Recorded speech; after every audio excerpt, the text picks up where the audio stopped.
Bulungi mugana ekiro yesebazibwe ne musanyufu nnyo kubanga onsazeeko era twebaza Katonda olunaku lwa leero. This is very historical my brother. Mukulu wange Pastor Bugembe era abantu bamulaza omukwano bagamba ntuulire essanyu ffenna nga gospel music.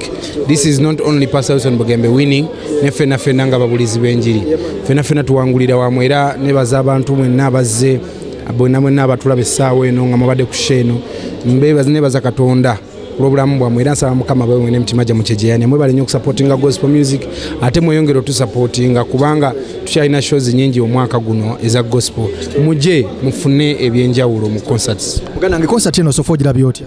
Concert yakabeera nga kyembadde nkunyanyula abantu bajjudde. It has sold out like a lot of people bakyajja ejjudde kwegamba nze ekitiibwa nkidiza Yesu Kristo.